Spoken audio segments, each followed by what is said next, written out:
dunia pertanian kita sering mendengar kata pupuk. Apa itu sebenarnya pupuk? Pupuk adalah suatu bahan yang mengandung satu atau lebih unsur hara atau nutrisi bagi tanaman untuk menopang tumbuh dan berkembangnya tanaman.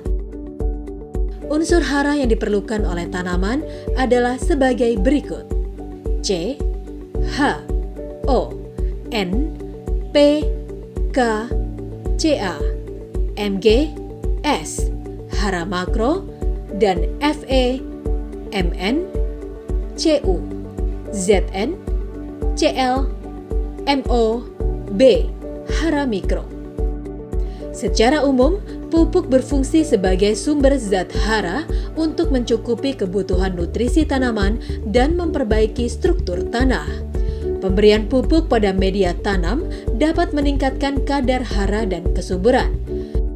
Aktivitas pertanian yang secara terus-menerus dilakukan mengakibatkan tanah kehilangan unsur hara. Oleh sebab itu, untuk mengembalikan ketersediaan hara pada media tanam, diperlukan pemberian pupuk.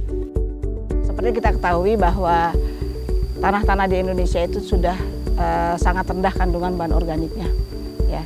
Sehingga untuk memperbaiki sifat kimia, sifat fisik dan struktur tanahnya itu dan sifat biologi tanahnya, kita memerlukan bahan organik.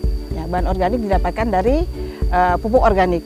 Ya, pupuk organik dengan memanfaatkan bahan-bahan atau material yang ada di sekeliling kita. Kita bisa manfaatkan itu menjadi pupuk organik.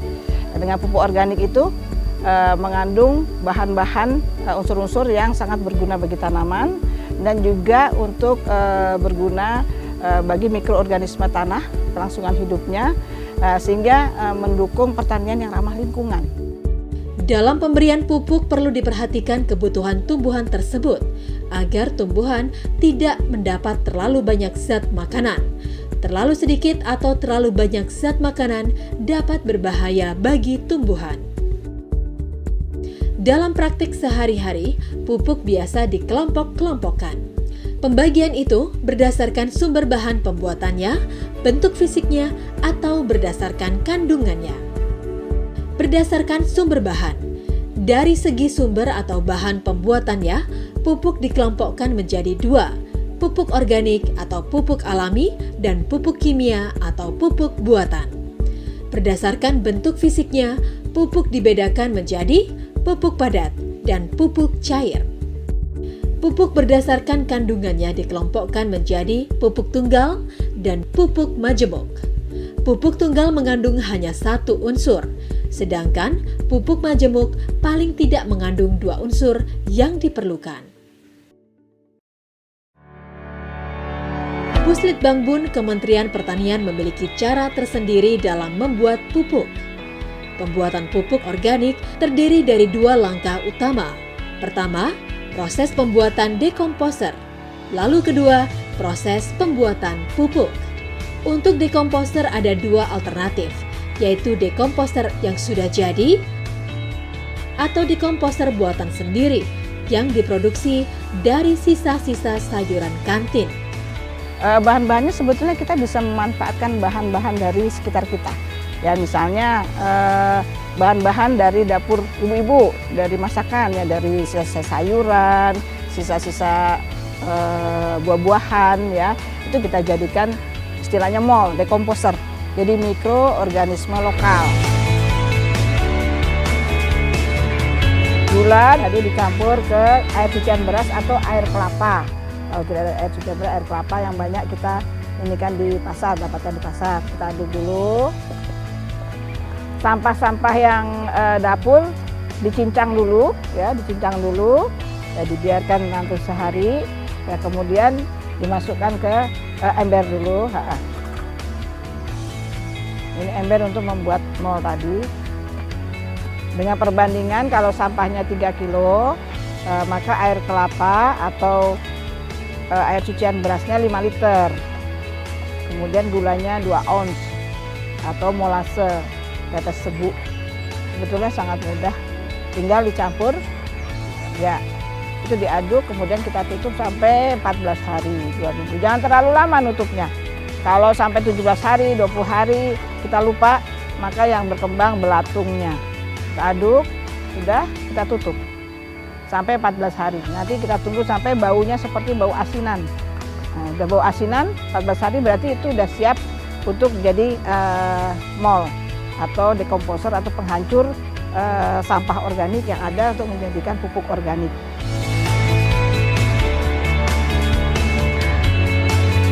Setelah didapat dekomposer, maka dilanjutkan dengan pembuatan pupuk organik. Proses pembuatan pupuk ini memakan waktu sekitar 3 minggu. Bahannya, dekomposer, sampah tanaman, kapur sebagai penetralisis pH, larutan gula atau molase, pupuk kandang. Dengan komposisi 1 kuintal sampah tanaman menggunakan 20 kg pupuk kandang. Nah, kemudian dari mol itu sampah tadi yang sudah kita aduk, ya kita campur tadi, yang terdiri dari sampah sekitar, kemudian terdiri dari kapur, pertanian, kemudian terdiri dari kotoran hewan, sudah kita aduk, kita basahi dengan mol tadi. Nah, basahnya itu jangan terlalu basah, juga jangan terlalu kering. Jadi kalau kita peras pakai tangan itu airnya tidak keluar. Nah, sampai itu lalu kita tutup. Kalau pembuatan mol tadi kan 14 hari. Nah, untuk ini 3 minggu. Kita tutup pakai terpal. Kita pertahankan suhunya 50 derajat. Jangan sampai 70 derajat. Karena itu untuk mempertahankan mikroorganisme bekerja dengan baik, dia aktifnya, jangan sampai suhu terlalu tinggi akan membuat dia mati. Jadi misalnya seminggu kemudian kita balik. Nah, kemudian setelah 3 minggu jadilah sudah pupuk organik. Nah, setelah itu untuk membuat dia mudah diaplikasikan, kita cacah sehingga jadilah pupuk organik yang gembur yang baik. Ya, itu siap untuk diaplikasikan di tanaman-tanaman kita di lapangan.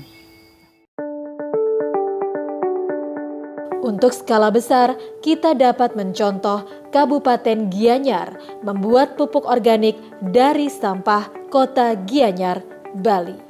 Kami di sini mengolah sampah campur dari Kabupaten Gianyar. Jadi proses pertama kami melakukan pemilahan sampah organik, anorganik, dan residu. Yang sampah organik itu yang kami olah menjadi pupuk kompos dengan proses aerob. Jadi selama proses pengomposan kita berlangsung secara aerob dengan penambahan udara atau oksigen ke dalam gundukan kompos. Dan kami juga melakukan penyiraman secara rutin untuk menjaga kelembaban dari organik. Setelah 4-5 bulan komposnya sudah jadi, itu kami saring di mesin saring. Nah, setelah itu kami juga untuk komposnya kami ada campuran kompos itu sebesar 40% dan ampas teh kami peroleh dari pabrik teh itu 20% dan kotoran sapi itu sebesar 40%. Itu pencampuran kami lakukan dan kami beri bakteri Trichoderma yang baik untuk tanaman. Jadi itu kami campur dan disaring kembali, dan setelah saringan itu kami packing. Nah, satu sih harapan saya mungkin tempat kami bisa menjadi contoh untuk pengolahan sampah bahkan mungkin di Bali atau seluruh Indonesia, agar sampah tidak hanya dibuang ke sungai, ke TPA, itu hanya membuat gundukan sampah, hanya membuat gunung sampah. Harap kami mungkin kami dapat menjadi contoh untuk pengolahan sampah di tempat lain.